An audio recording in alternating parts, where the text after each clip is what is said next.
welcome to What's Left, a weekly political discussion challenging the mainstream left. I'm Eduardo Barca with co-hosts, teacher and socialist Andy Lipson, and community organizer and socialist Kenny Cepeda.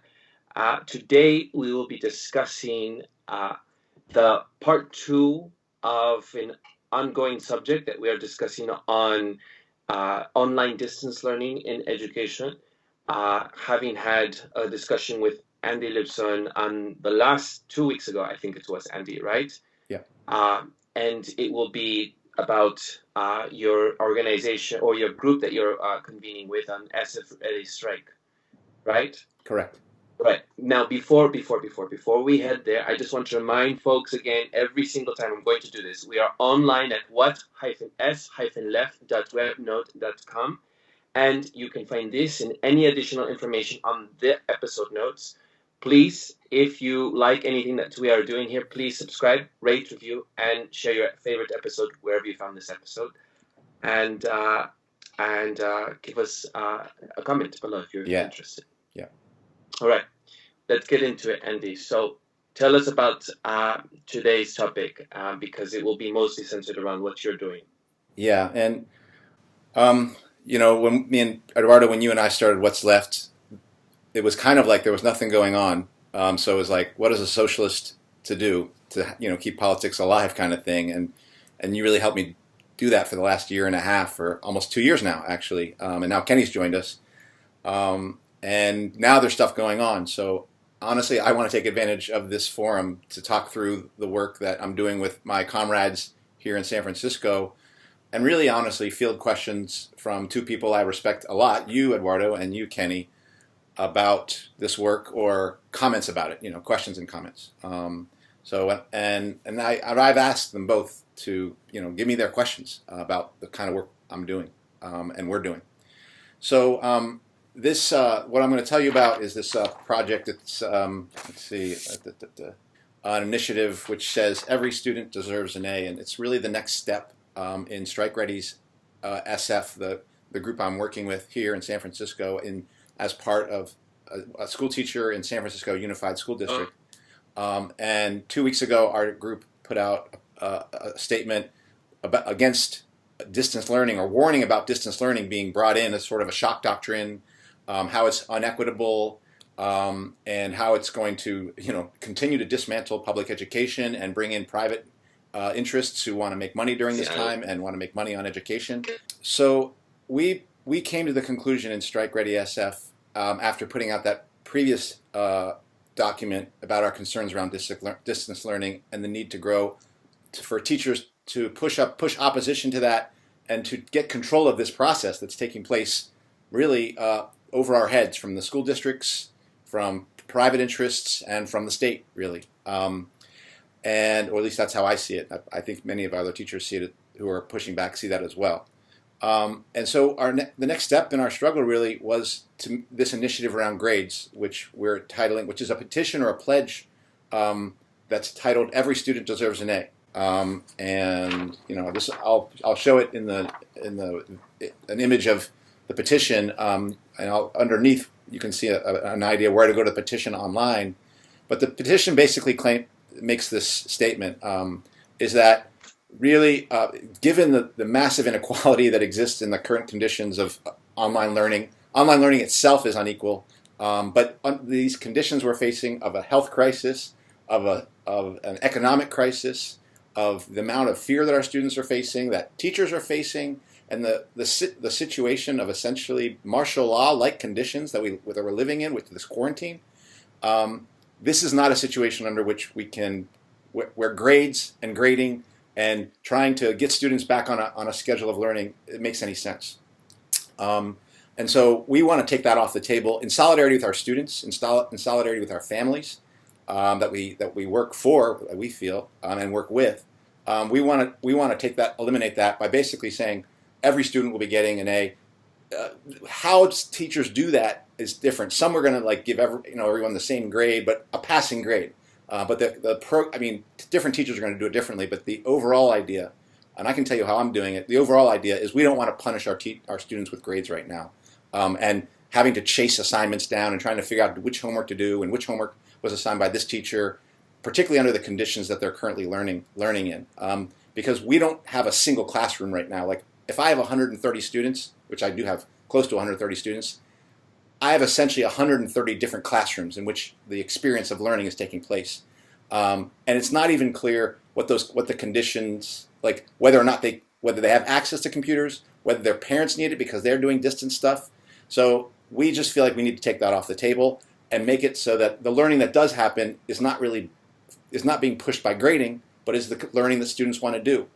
But that's only a piece of, I feel like, what's important. The other part of this is I think the district and all the districts around the country know that there's really no major learning that's going to go on. I think what they're trying to do is, one, do a test run for how well they can get online education going, because it'll be a much cheaper way of educating. So I think freeing us up from grading essentially frees us up from the hamster wheel of online assignments that we have to put students on, and then allows us to get control of our teaching and of our curriculum. And lastly, I think the reason that the district wants us to hold students accountable is because they want to hold us accountable, and they want to make sure that we're not used to just doing our own thing. Because that's really what needs to happen right now. Teachers around the country need to be liberating themselves from bell schedules and going out and trying to reach their students and find out, particularly the students who aren't coming to my class, who aren't showing up to those Zoom classes. That is the majority of my work right now.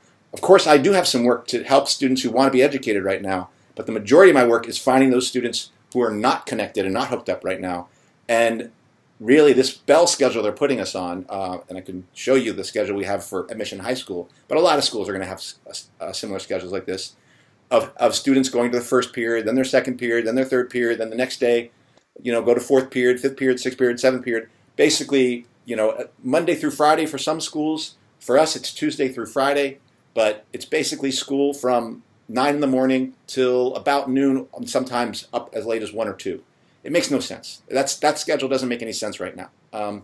So the beginning of getting our control back, I do feel is a claim of solidarity with our students. Of, we're not grading you, and if we do grade you, we're going to just give you an A, because the learning you're going to do is about the learning you want to do or need to do right now, or that works for you, not about me giving you an assignment that you have to do because you're afraid of what it's going to mean for your future. So I hope that makes sense. If I may, so there are 3 points to what you just said. One is that there is a crisis, and the students' learning environment is not there for the majority of the students, especially in public education, is what you're pointing out to. I can say I don't know what the environment is. It's Right. a chaotic. Some can be fine environments, but others not. So I can't. There's such inequality of those environments that I know Right. that there's no way I can level things out in a single classroom. I don't have a single classroom. So given the pandemic, and then you're saying that the learning conditions may or may not be suitable, and the variables are not something you all can rely on as educators, Yeah, correct? yeah. Because it may be chaotic, it may be stressful, it may be whatever, right? Right, that's first. And then the second thing is, you're saying, essentially what you're saying is that this actually might be a capitalistic move by the people who are trying to use students right now as guinea pigs to see what this education would look like using online distance learning. That this is the generation that they will use for future generations. Right. That's the second point. To in a sense, they don't really know how to implement online learning in public education. They want to use this crisis to get us to practice some things, to see what works and what doesn't work. What they know, there's going to be massive inequality, but what can we do to maybe not make that inequality so unequal? And yes. I don't think we should. A college teacher said it really well.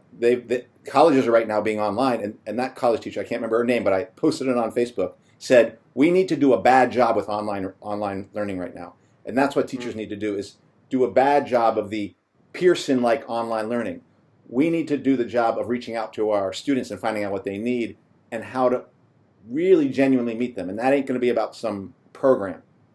The third point that I was able to hear from what you had said was that this is also there is a top level, maybe micromanaging of workers that is trying to do this during this crisis. where they don't want you, or just to do it up to you, or like bottom up, right? Right. They don't want you as workers to take it into your own hands. Correct. Rather, they want to make sure that there is some system in place to control all of you as educators. Yes. Correct. That's what I would say. Right. I would say that this moment right now, which for me is almost a bigger economic crisis and a fear crisis in terms of people being separated, as much as it is a crisis of health. But all those things are mixed in. The needs right now are one-to-one, or rather are from the base. That's actually true always in society, but crises are what expose that the most. All right. Okay. So what I hear is that basically you're saying that the role of teachers is more at their own discretion to basically assess every student's need, and not grading, right? Because how do you see grading in a regular environment that's not under crisis? I mean, grades have always been a problem under capitalism. I don't think if we had real socialist education, we would have grades, or not grades, letter grades. Letter grades really ultimately are quick denoters for people above students, whether they be a college, or really ultimately it's the employer, to denote who's valuable and who's not. Who can I work with and who can't I work with? And we are tasked in public education with doing that sorting out of good workers versus bad workers ultimately for the capitalists. That is the role of grades. And it is also the lever of fear, because those grades can be used as your future, that are part of the indoctrination process that we use within public education. That's why a lot of teachers don't like grades, and it is just the system we have. Right. What before we get into this petition that you have outlined, which we will get to, that was created by StrikeReadySF, what would be an alternative to grades in a socialist society? Because you and I have actually had conversations in cafes before, Andy, and you have mentioned this even when I was raising Saul, when he was an adolescent. We had this conversation. What is an alternative? Because in education there has to be some form of measuring, right? And we're not going to in everything on how education can be transformed in a socialist society. We're not going to every single detail, but just if you can just give us a view of what it would look like in a socialist society. Well, and I think maybe also it might be helpful to answer the question of what is the goal of education. It depends if we're talking about capitalism or socialism. And socialism, and versus, or what should be the goal? Okay.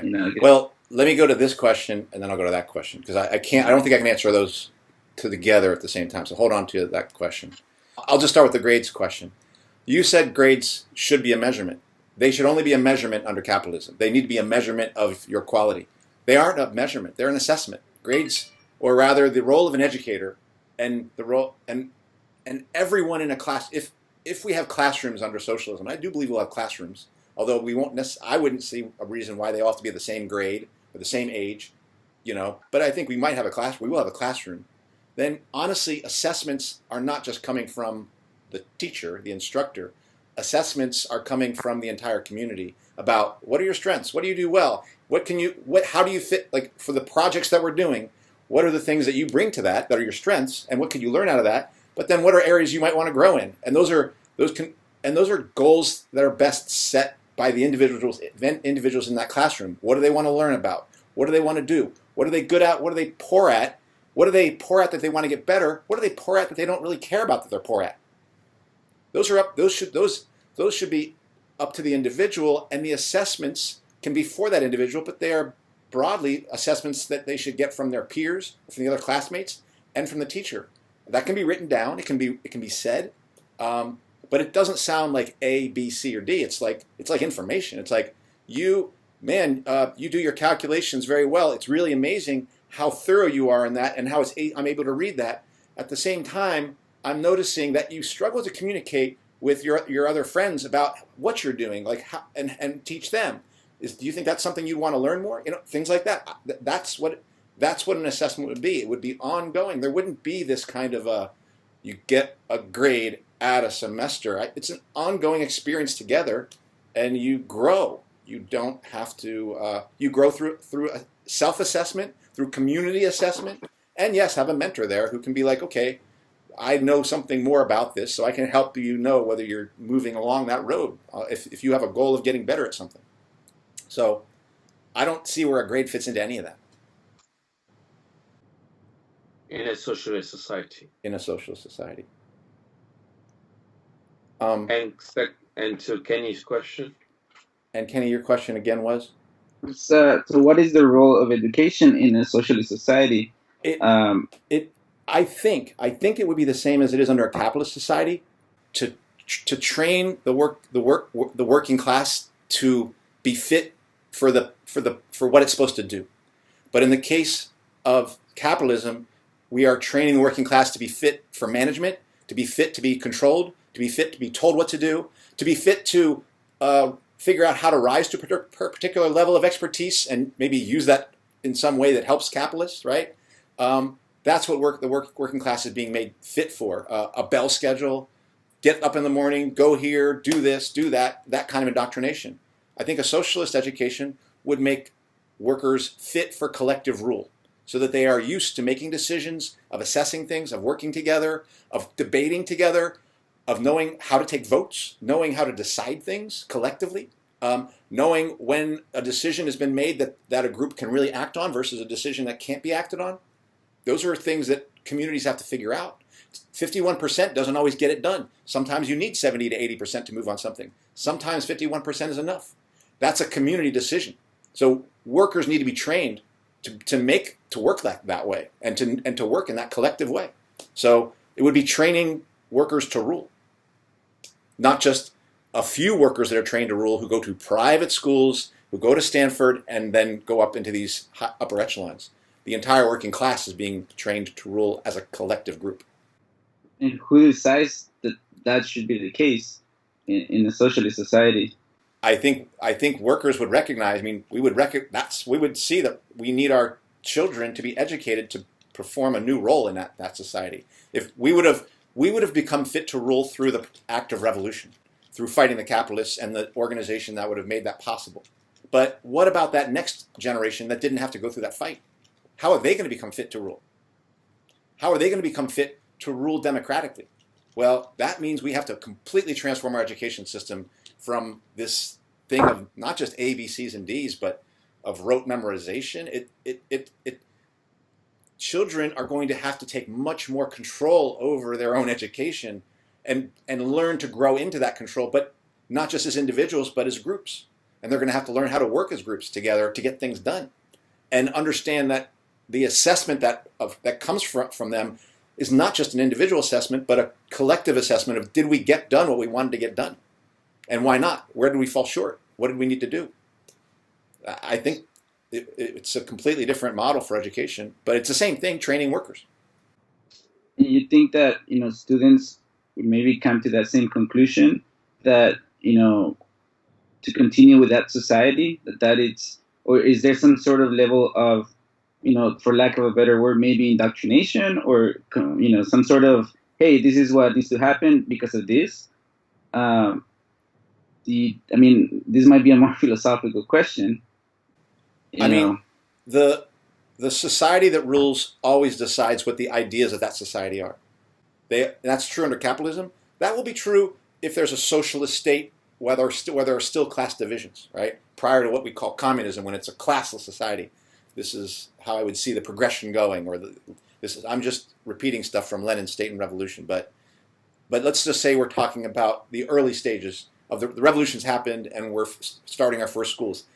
There's an indoctrination of why racism doesn't work, why sexism doesn't work, why nationalism doesn't work, why sharing is more important than competing, but why competing, it doesn't have to be bad, but it should be in elements of that bring you together, doesn't separate you, because community is going to be emphasized over like just what benefits one individual, and communal values are going to just are going to be emphasized, and that will be a different kind of indoctrination that is a result of the lessons we had to learn out of the struggle to defeat the capitalists. Because whatever lessons we had to learn to defeat capitalists of how to build that unity are going to be the lessons we're going to need to transmit to that next generation, and then they're going to figure out what to do with that without having gone through the struggle to make a new society.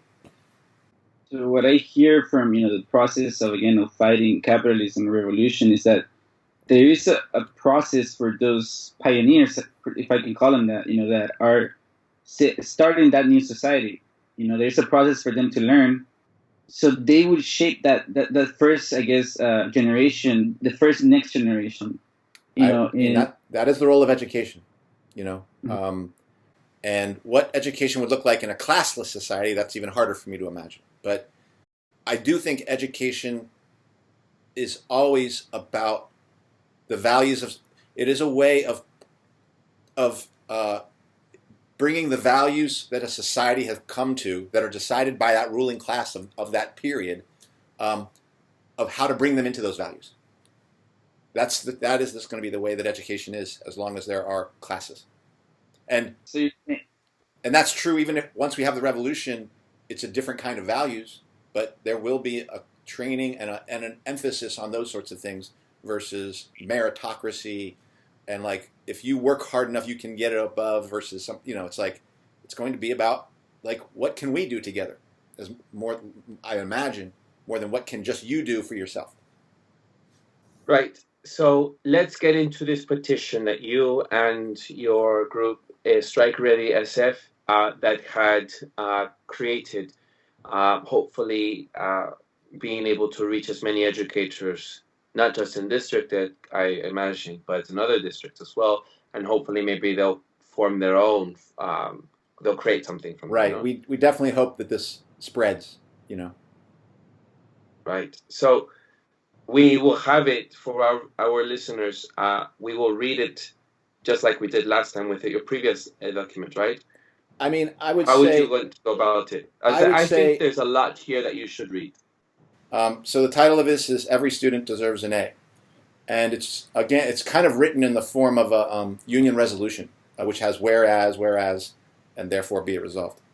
And the first part says, whereas an educator's highest priority during a global pandemic must be their health and well-being of themselves, their families, their students, and their students' families.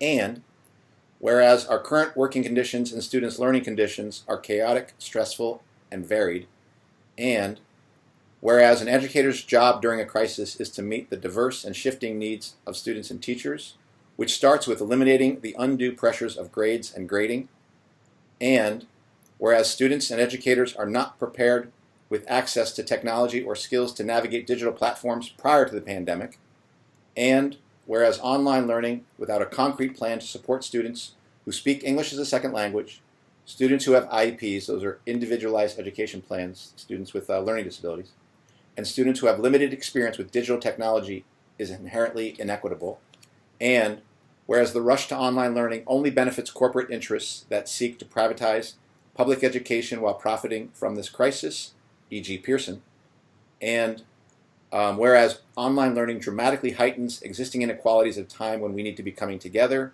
and whereas educators best show solidarity with students, families, and fellow educators by trusting in our collective judgment to determine community needs. Therefore be it resolved that we, the undersigned educators, deem it both unfair and punitive to assess students and educators on their capacity to adapt to online learning and believe doing so harms our goals of equity and universal access in public education.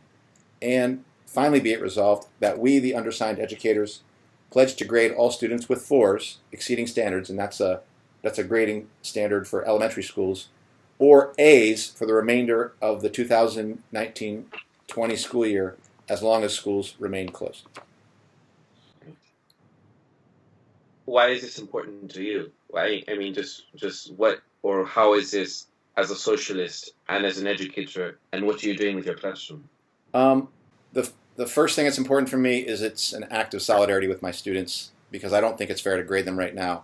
And honestly, I don't know what it's going to be like for me to teach them right now and I want to liberate them and myself from any concerns about grading and what I'm doing as a teacher and this whole system we're trying to set up. It's like things are so much in motion. I just want to take grades out of the question. It frees me up to relax a little bit and not feel like I'm hurting myself or hurting them through this education process if they choose to, if that's what they need. Number two, by taking grades off the table, right now there are some students who don't need to be going, like who that's not what's going on right now, is going to a class. I talked to one parent who basically said that I had to understand that her and her daughter are going to be going to do work at like food kitchen or something like that on a Thursday when classes are supposed to be taking place. They're doing that obviously because there's a crisis right now and they want to play a role there. Putting grades in there basically means that student's got to figure out how to catch up. And that I want that student to come to my classroom maybe on a Tuesday, but not be worried that they're going to miss it on a Thursday.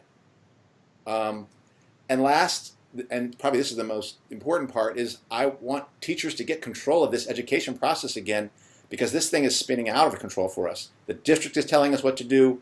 They're completely bringing in a mechanism of education that we all know is inherently way more inequitable than what we currently have, and we're driving towards it, and we got to put the brakes on it. So part of this is just reclaiming the idea of we get to decide what education as educators, not the district, not online people, not our administration even. It's us as educators in conjunction with our students and families. We're the ones who decide what education is. And this is about trying to reclaim that a little bit. So immediately, some teacher friends looking at this are going to push back. Yeah. And this is what some of them will say. They will say that this process has been tried at other schools. There is a school out in Oakland where you live, Andy, where I will not name the high school, but where all students get A's. And this is in class. This is like they have a physical classroom to be, and they have teachers, they have support, they have social workers, they have therapists, and it's a small school. So the students are they're not trying to lose them. And they're all given grades. A grades. And yes, they're all given A's. The people there are very much aligned with a lot of the social justice movement of trying to make sure that the students are not being as well pigeonholed or marginalized or left behind by the system or giving everyone an opportunity. I have discussed this with a teacher, and the teacher has said it has not worked. It has not worked because the students haven't had. They're in a bubble. They're not right. They are feeling. They feel as if the students are not prepared for the world, and giving an A to every single student will not give them a chance to be able to confront what it would look like in university, what it would look like for their future teachers. And if they're in ninth grade right now, what it will look like for them for the next 3 years. And if they are in middle school, what it will look like for the rest of their school years in public education. What do you have to say to that? Well, first off, they're wrong to say that what's being tried there is the same as what we're doing here, because those schools didn't exist under martial law. They didn't exist under they weren't formed under perhaps one of the greatest economic crises since the Great Depression, on top of a pandemic happening while that's simultaneously happening. And those are the conditions that are causing us teachers to say right now, if you're gonna try to get us to teach right now, then we're taking grades off the table. This is an immediate response to the crisis that's taking place, to liberating ourselves so we can act in real humanity with our fellow students and their families. We don't see this as solving the problems of public education. Now, that school which thought they might be solving the problems of public education by eliminating grading, they're wrong. They won't be able to solve it because it's a problem of capitalism. you will have to have a revolution in order to make things work. Now, if those kids are rich and things like that, then their shit's settled anyway. They're fine. Because whether you give them grades or whether you don't give them grades, those are going to be the future rulers of the world. Because they come I should mention demographically, those students are 90% low income and come from an impoverished. It ain't going to work there either. So if that's that school, that ain't going to work, because for sure it's not the grading system is just like one aspect of the public education system. It just shows how broken it is. The actual entire structure has to be dismantled and rebuilt with a completely different project. You're talking even college then? Yes, yeah, the whole thing, right? From graduate school, education has to probably be seen ultimately as just part of a lifelong learning experience that you have with other people. All right, so I think the whole thing has to be changed. So we're not attempting to create a utopia within this crisis. We're attempting to do closer to what a doctor would say is like, do no harm, or don't do more harm.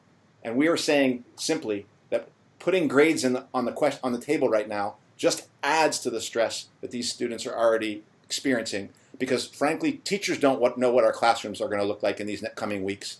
We don't exactly know what our lessons are going to look like. To throw grades into the mix is like literally taking kids while they're experiencing all sorts of fear about parents having problems, people not being out of work, to just take another thing and hit them with it on the side of their head with this notion of grades. Get to class, and that's just wrong right now. We shouldn't do that. It's wrong all the time in an aspect, but you got to understand the problem. Public education doesn't get condensed down to grades. It condenses down to the capitalist system, and the role of us teachers is just to train workers to be exploited and to figure out which ones can get to the level where they can become future exploiters.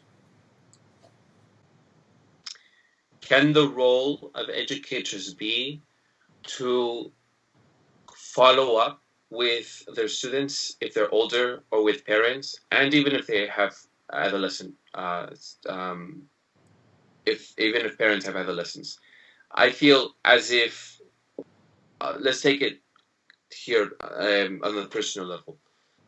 My brother has a 5-year-old, Mm-hmm. and I have volunteered at his school a lot. And here I am as a former educator, and every single day there are at least 2 hours of tutoring, not all at one time, but there are intervals of it. And so my nephew is progressing in his writing and his reading ability.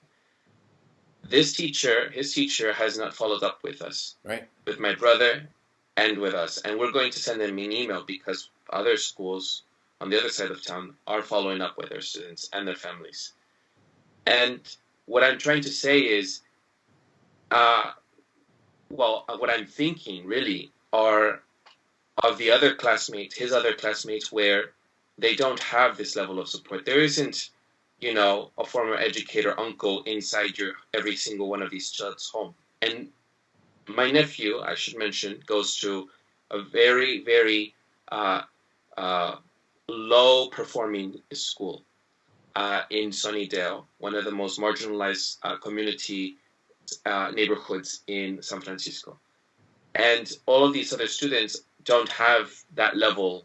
It's a working-class neighborhood, and they don't have that level of support. I'm only imagining how much screen time they are having and how behind they will be in the future. Would you say that maybe the role of an educator is to follow up with these parents? Yeah, yes.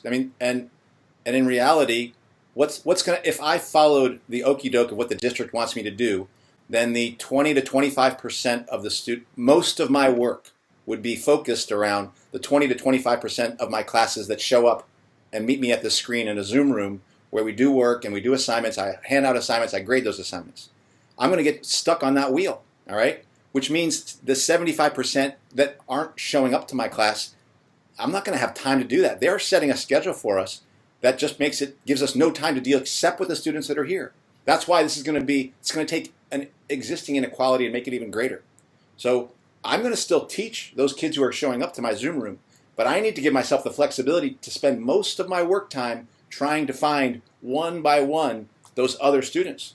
who are not showing up and figuring out what role I can do to keep them engaged and like what do they need right now. Right.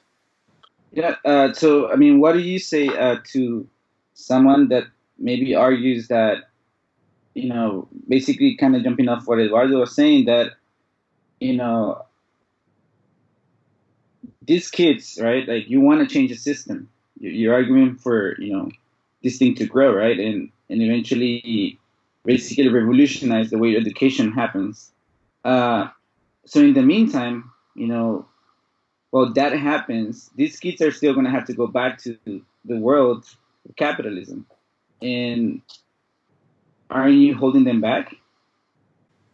Well, I do believe we are not only holding them back, but grinding them further under the wheel if we just do as we're told, which is do the online classes, let's go forward, let's get back to order again. Then I think the majority of kids are getting, not only the kids who are not showing up to the classroom, the kids who are showing up to the classroom are going to be ground by the beast that is being fed here. And that beast is not San Francisco Unified. That beast is not even Gavin Newsom or Donald Trump. That beast is capitalism, right? Which is trying to further privatize public education, further the profit aims that they have, and further make a society that's already unequal, that we already talked about last episode, is going to become increasingly unequal, kind of conditioned to that. So all of them are going to face that world. The only ones who'll get out are the ones who capitalism identifies as the ones who are going to be the future bastards that are willing to like screw everyone else over and become part of that capitalist class. All right, those are the only ones we can say currently, and we already know that's going to be a minority. So the best thing I can do for my students right now is to resist that, and to resist that, and to be clear of that I'm resisting. That's why I'm telling my students I don't agree with this thing. Like, the parents I've talked to, I don't agree with this scheduling that they're doing. I think they're not giving us the freedom to do that. Now, my school may say, oh, you'll go ahead and give whatever grade you want. That's not good enough. I don't want to just be able to give any grade. I want us as teachers to get control back of this education process right now, or what's going on right now. And that to me is the lesson we could teach our students and families, is that we're not just going to do as we're told right now. We're going to do what we think is right and what the moment needs. Now, the moment really does need a revolution. I do not see while we're all being kept at 6 feet of separation, everyone seems to be obeying that. I don't see us organizing that right now, but I see a lot of fear. So this is a very modest moment of organizing, of bringing people together and trying to assert our needs in the face of a monolith that's basically smashing us. So I recognize that I feel like this is very small, but it's an act of solidarity with other students and their families, and it's an act of resistance to what I feel is an imposition of the capitalist system on this entire process. Do you see this as a reactive or proactive approach? Reactive. It is not proactive. This is not something where it's one might say that getting rid of grades might be part of a revolutionary struggle, but that what we want education to look like is going to come after a revolution, not, I don't think, and maybe some of the schools of education we have as we build towards the revolution, maybe, I don't know. But no, this is reactive. This is reacting to what the state is doing and what capitalists are doing. And so it's a retreating. I see us as not an army that's just retreating. We are an army that's been routed and is running backwards, and we're trying to grab a few people while they're running backwards and get them to stand and stand still and not fall back more. So this is definitely a defensive maneuver, not one of offense. Yeah. So again, I think this may tie into the question of reform versus revolution and a different approach. Or you're saying, what I hear is you're saying is you have to let go, right, of some things and to construct something better. But aren't incremental changes part of this change? I feel maybe if we're on the same sort of question, Kenny, not the same idea. I'm not saying you advocate for this idea. I'm just saying your question. It seems like this cold turkey approach could potentially be a risk for our most vulnerable population, such as Mission High School, and for many other students that are there. If they do not have any sort of system in place for them, and they do have to, the revolution is not going to happen next year or in 2 years from now. Not that I can tell, yeah. They have to go into the workforce. If these students don't have a system in place for them now, how will they be able to get into university or college where these systems are currently in place, and where they do have to live and navigate through a system where there are grades, where there is a system where they have to be measured? And our Black and brown youth are the lowest in population going to, not advocating here for university. As a matter of fact, both of you know that I have myself had my relationship with university. I'm just saying that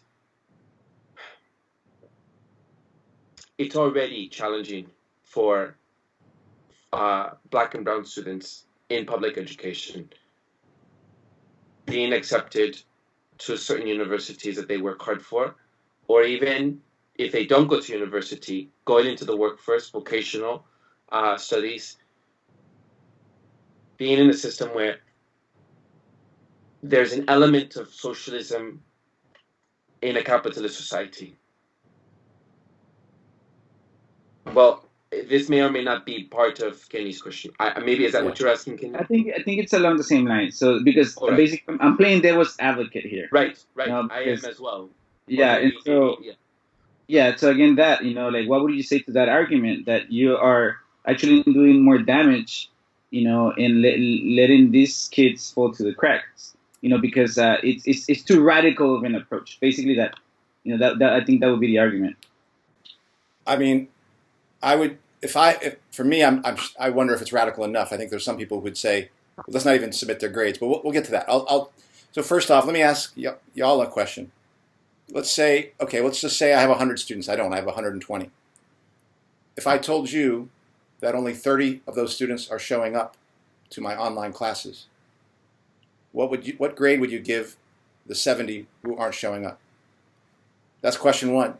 And number two, what do you think is going to happen if I'm not given the time to go find those students and find out where they're going and what's going on with them so that I can get them to school next August? Do you think those kids are more likely to come to school in August when they spent 2 months essentially out of the school program? Like, again, I don't think capitalism works. The only way we're going to really solve this for our kids is get rid of capitalism. But short of that, families expect that there's an education system that's going to help them move up through this system. So my question comes back to you is, okay, I know what to do with the 30 kids who show up. What do you want to do with the 70 who don't? And again, playing this devil's advocate here, right? What then happens to, maybe out of those 30 kids, you lose 5 or 10 because, you're looking for those other ones.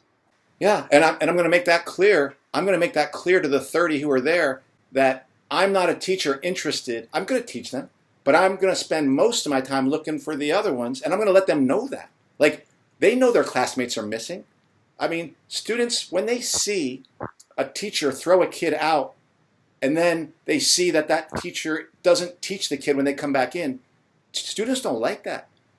The biggest compliment I've gotten from some of my students is, because I can be disciplinarian at times, stuff like that, is that they say, we liked how you always tried to teach everyone, that you never gave up on anyone.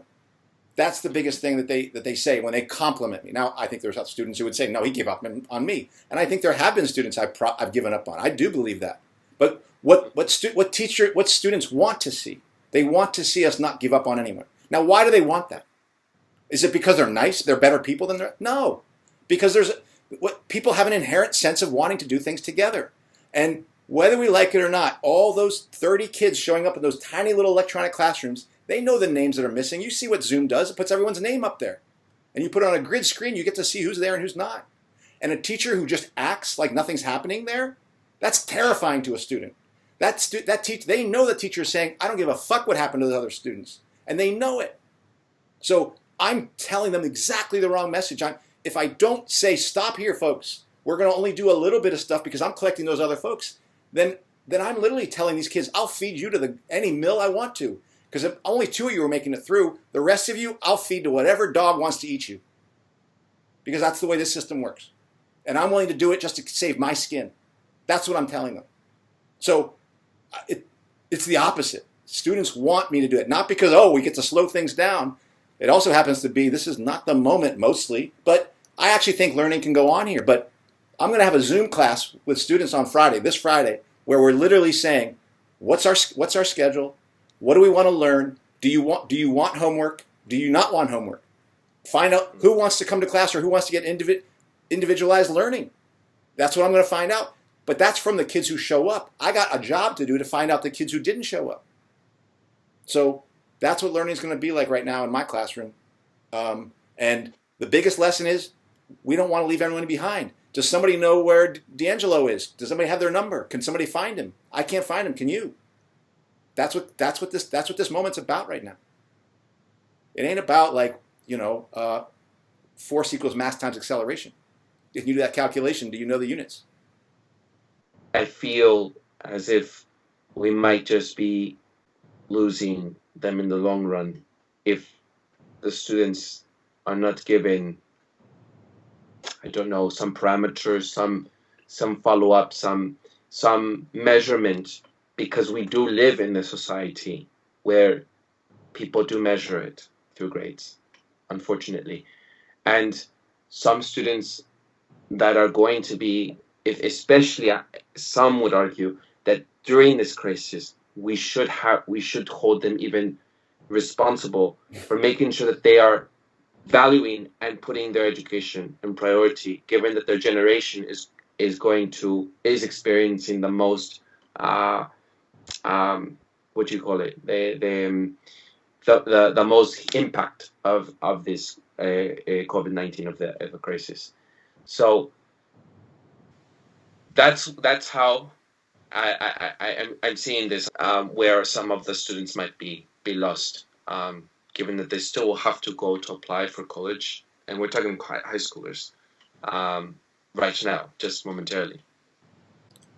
Well, I can guarantee you that even the top end students, and I'm talking more about 10th graders and 11th graders, as well as some seniors, they are extremely nervous about what's coming to them from this distance learning experience, and what it will mean for their grades when they try to get from 11th grade to 12th grade now. They're very concerned about that. I'm talking about even the top students in our school, okay, are nervous about that.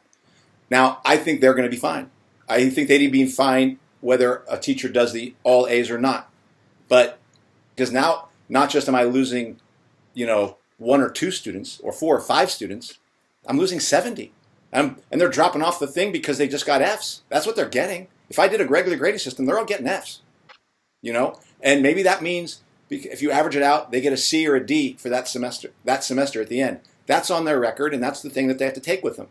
And they have to take it under a system that's incredibly unfair, when maybe they were taking care of a grandmother, or maybe they had to get an extra job because someone else got fired or laid off. And this is all happening under the context of a massive economic crisis, a pandemic, martial law. We're under martial law right now, essentially. Quarantine. We're separated from each other. So that's an absurd situation from which to say to kids, I'm going to grade you on this A through F thing right now. And I think we lose way more. And those kids, and the fact is all I'm trying to do is find those students who are going to be in my class right now. I've already told them they don't come to class, they get A's. They come to class, they get A's. So what is the reason they're coming to my class? The reason they're coming to my class to be online is so they can learn. And those are the students who are ready for that moment. But I don't know the situation for the other ones. I'm not going to even judge them for not coming to my classroom because I don't know their situation right now. I mean, everyone's gotten hit by a 2x4 right now. And so I am not going to say that, the kid who didn't show up to my class, they don't value education. They might be getting an education about something else right now, trying to help their dad figure out how to do an unemployment, whatever. I don't know. Or taking care of somebody who's sick.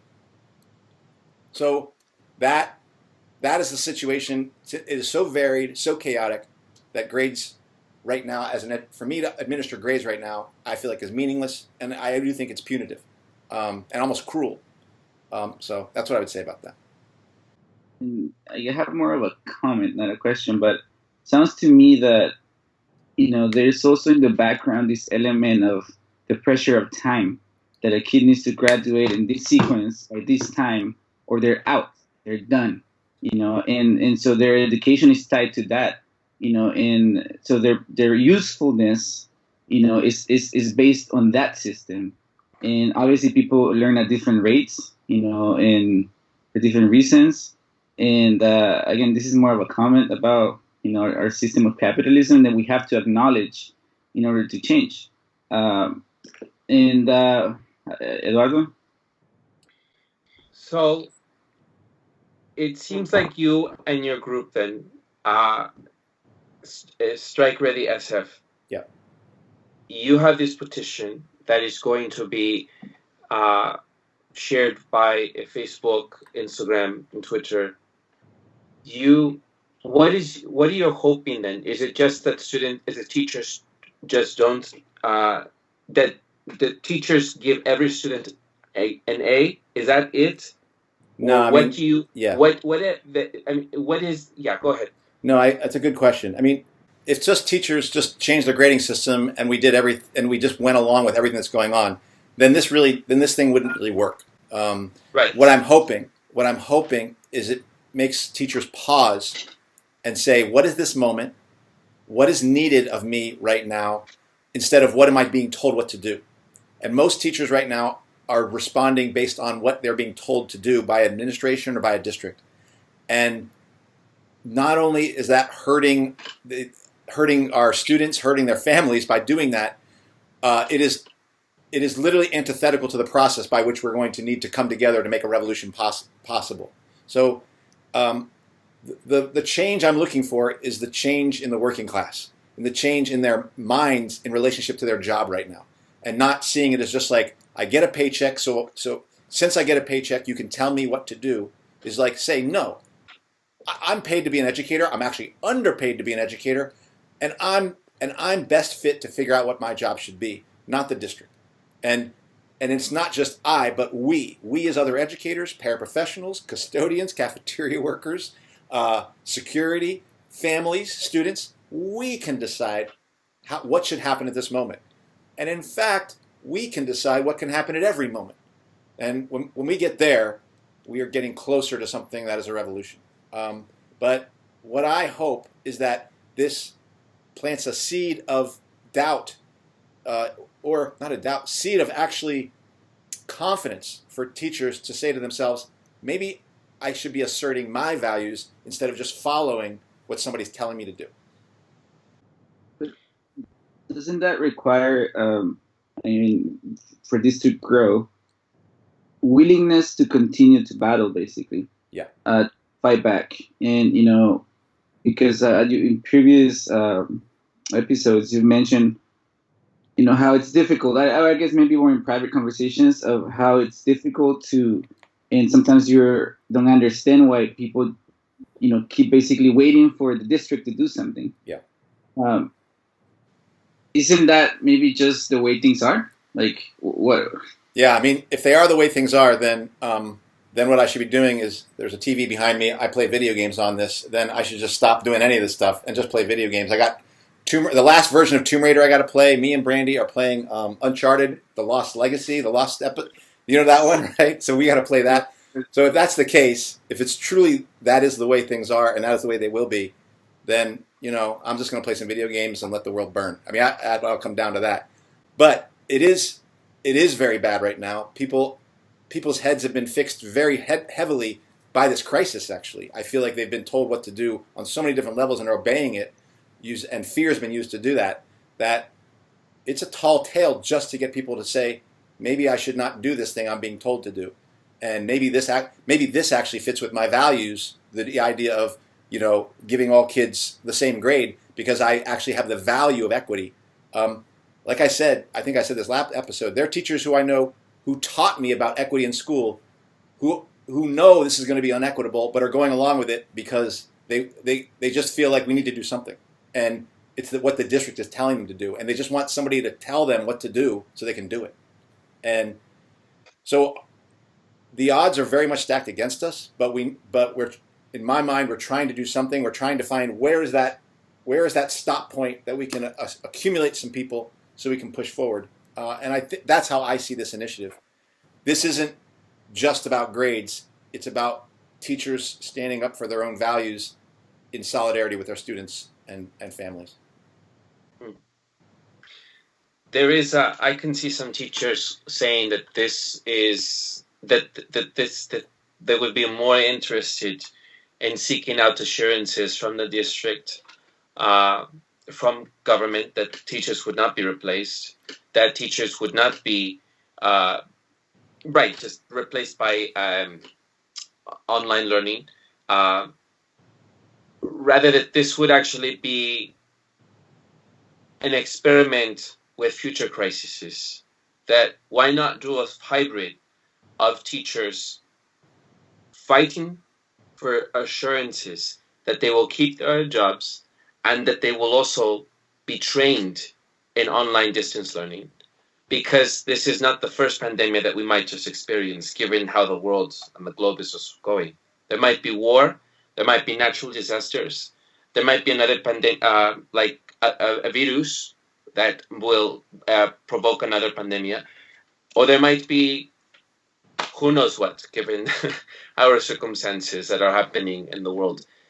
So why not instead take this opportunity to learn how to do online distance learning and to be able to learn how to expand the classroom outside of the physical classroom for momentary, temporary times, if there's, say, an earthquake, a hurricane, or a time of war when we need to shelter in place? I mean, I don't know if this is going to be the answer that I would say that for me, I'm not doing this to find some stopgap measure to solve the crisis, the most recent crisis of capitalism, that it's, whether it's the pandemic or whether capitalism doesn't know what to do in the case of an earthquake, or an earthquake that happens and that there is no solution under capitalism to these problems. No fair solution. These crises can still happen, but there's nothing.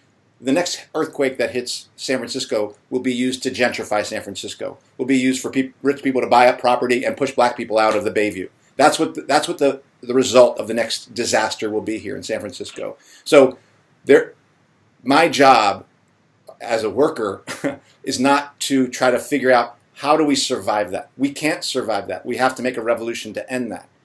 The only element in this thing that's important, for me at least, is the element of workers taking back control for themselves of their job and doing that in solidarity with each other and students.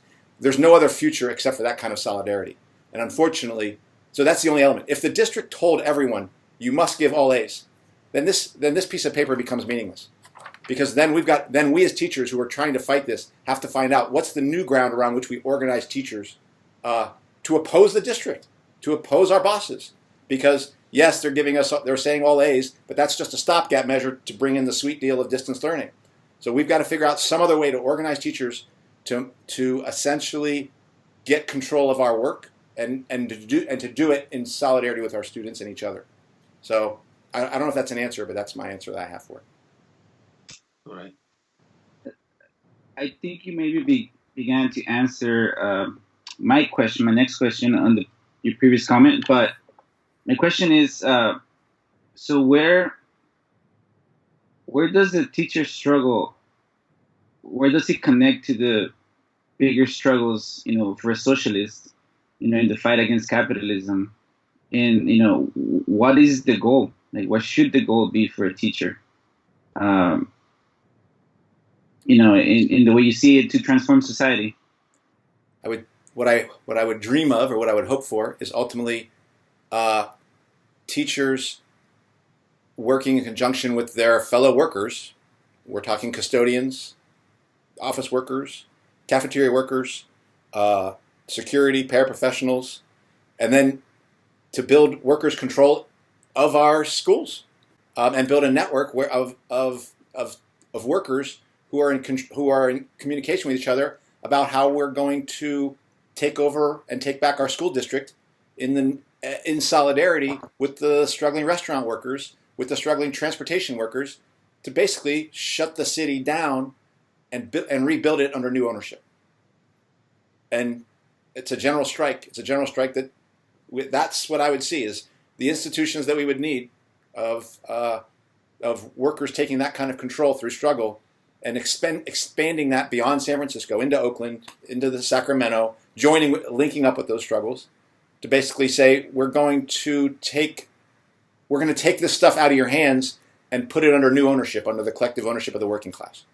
And that's our way of eliminating the profit motive from this, because that's what, as you said in the last episode, this all comes down to the only reason that anything happens under capitalism is because a profit can be made from it. So we've got to get that out of the equation. We need to put it back into a situation where humans get to decide what happens, what gets made, how it gets made. And there's no way to do it unless capitalism gets removed from gets taken down and dismantled. So that's what I would see as as where this has to lead, is to workers seeing themselves collectively as running their work, but understanding that truly will never happen while capitalism is still there. If it's just like, oh, we got kind of workers' control here and this, because you hear about these co-ops and things like that. That ain't it. We have to dismantle capitalism, and we have to remove ownership of this property that the capitalists claim, and take it from them and put it under new ownership. Where do you see that's possible? Where's the hope in that? And how do you? I would say the hope of it on it was most articulated during the stuff around the Yellow Vest and the general strikes in France, right? You see some version of that, or me and Eduardo talked about the general strike in Seattle back in 1919. But that hope is dwindling, or rather, for me, the prospects for that have gotten much less likely, because in the context of this pandemic, we have been atomized and separated. We've essentially agreed to martial law within all of our cities, and these movements have been throttled. So we have a giant rebuilding operation to do. And the left, we just saw Bernie Sanders, like you said in your text, just kiss the ring, and people are going to give him the. And our friend Eduardo, he was right. Joe Biden is the Democratic candidate. Right. We owe him something like a burrito or something. So things are very, very bad for our side right now. And people are terrified of one another. They are scared to get within 6 feet of each other, right? And that is going to have implications for quite some time. And it's not just about a virus that's going into our head. It's about the fact that we are more afraid of each other than we are of the capitalist class right now. Way more afraid. And we've got it completely wrong. The capitalists are making bank right now. They're using this crisis to accumulate wealth. And the war is moving towards war as capitalists gear for even greater accumulation of stuff abroad. And we're worried. We're getting ourselves, and they're getting us to be worried only about a virus. And just to jump on with you here, and I think that this whole, at least this incremental approach, this let's not let go of the hamster wheel. This is too radical, has gotten us exactly this in what's coming. Yep. And that's what I guess we call a reformist approach, right? That we can just humanize capitalism in some way, and it'll be fine, and we'll and everyone kumbaya, but the evidence is there, that it doesn't work that way. Right. And to oppose the district, to oppose our bosses, because yes, they're saying all A's, but that's just a stopgap measure to bring in the sweet deal of distance learning. So we've got to figure out some other way to organize teachers to essentially get control of our work and to do it in solidarity with our students and each other. So I don't know if that's an answer, but that's my answer that I have for it. All right. I don't have any more questions, but I do want you to end. What would you? This is a call out for teachers. I will share this on my Facebook. So I need your message be clear what you're asking your fellow union members, because I think you need to be clear after this petition that it's not just about an A, and that there are next steps to this and in general. So, of course, the stated message is sign the pledge and send it around, right? And that would be good, but that's not as important as workers changing their relationship to the instructions they're getting. and as workers deciding that they need to take control of their workplace again, or of this process right now. So if you're an educator right now, you should be asking yourself, do I think what's happening is right? Do I believe this, what the district is doing and what we're doing with this distance learning? Not, oh, this is the best we can do, but do I believe this is right? If you do, go along with it, fine, there it is. But if you don't, if you think there's something wrong with it, then you need to find other teachers and organize them and try to push back and stop it. Because that is the only way anything is going to change, is when not from changing people's grades or changing some law or changing some aspect of the state. The only way society is going to change is if we as workers change ourselves and change the way we think about our relationship to this structure. And don't think of it as something that we just have to accept, but begin to challenge it. And we challenge it best when we challenge it collectively. So if the fight isn't around grades, find out where that fight is and find other teachers who can join you in that. Because things are not right as they are. Things have to be changed dramatically. And so all of us have the responsibility of figuring out, where does that change start with us, not Bernie Sanders, not Ocasio-Cortez. Those are liars, those are frauds. We have to do it from ourselves, from the base. And that's what I would want to come out of this episode or out of this pledge. All right. Well, I think you've answered what I was going to ask you, which is, what do you want any educator listening to this, wherever they are, in whether in California or outside, as you were contacted by Albuquerque folks, no? Yeah. So thank you for that. And thanks for the opportunity to do a little thinking about this stuff. And I appreciate I know I asked you both to give me some questions, and I appreciate having to kind of think about some of this stuff.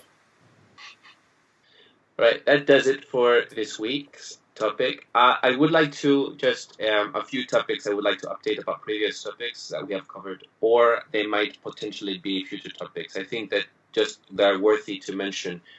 We could potentially look at for future episodes. If conservatives are harping on this crisis to restrict abortions because it's not classified as, I quote, urgent care. We have covered abortion. We might maybe revisit that during this time. And Christian Smalls, who was one of the managing teams at Amazon at the warehouses, has been calling out Amazon for the lack of care that there have been in warehouses. And he has now been fired by Amazon and Jeff Bezos, where they have leaked information about how they were really orchestrating an effort to get him out using different reasons other than him calling out the lack of resources that the workers were having. And there was for folks that are paying attention to Instagram or other social media, Madonna showed up in a bathtub full of roses in her bathtub, saying that the virus is a great equalizer. I want to call out her privileged self. This is not an equalizer. The virus is not an equalizer. Yes, the virus does not discriminate, but this has definitely been impacting mostly marginalized communities, as we have seen now in Chicago, where the majority of people that are affected by COVID-19 are African Americans. And hopefully, as more statistics are released, we'll see who really is being affected. And not because the virus is distinguishing a person with a certain skin of color, but because of those communities, their lack of access to resources such as healthcare, proper healthcare that this country does not have, or the environmental pollution that they live in proximity to, and different reasons that we could potentially see. But I just thought Madonna is so out of touch with people, and I just wanted to call her out on that. Anyhow, I would like for us to please, the USA Census, please be filled out, because one can do it online, and I think there's time for it. Links will be in our show notes, but I'm please asking folks to do it, and whether you two agree with it or not, the reason why I'm putting this is because I want to put perspective for your community. There's about $10,000 for every person that really fills out that will go into your community. And if you're not counted, and even immigrant or undocumented workers that do not fill out, they can. but do not fill out, that is $10,000 less to the community that you live in or serve in. And I really, really, really think that this is an important thing. Would the $10,000 go directly to them? No, it didn't. Of course it doesn't. That would be nice. But I just think that this is something of importance. I don't know. Maybe we can discuss this for a future episode. I saw Andy. I have to think about it before I think about that topic. Andy Lipson, our co-host, is shaking his head no. Yeah. He is saying no to it. Go ahead and lie on the census. Don't fill it out. Do whatever you want. I mean, I am saying yes to it. I think some people have cushion to lie back on, and others in the community do not. And these are resources that will not be given to a certain community if you do not fill out the census. We need funds for perpetual charity, I guess. All right, I think that does it for this week's episode. So what's left is a weekly political podcast / channel challenging the mainstream left. We post information about our topics and our guests on the episode notes wherever you found this podcast episode or on our blog. We are at what-s-left.webnode.com. You can find past episodes for this podcast / channel there and connect with us. I remind folks that if you like this, anything that you have heard here, please share your favorite episode, rate, review, and subscribe to any of our 5 platforms on iTunes Podcasts, Stitcher, Google Play, Bitchute, or YouTube. And if you would like to give us feedback about something you've heard or suggest for something for us to cover, contact us through our blog. Thank you. That does it. I'm Eduardo Vaca with co-host, teacher and socialist Andy Lipson and socialist Kenny Cepeda. A big thank you to everyone that makes this show happen. Brandy Selk and Gemma Sotomayor and Shirley and Alex, who have not given us their space, and Kenny's mom and brother. So thank you very much. Stay safe and wash your hands, and see you all next time. Ciao. Bye-bye.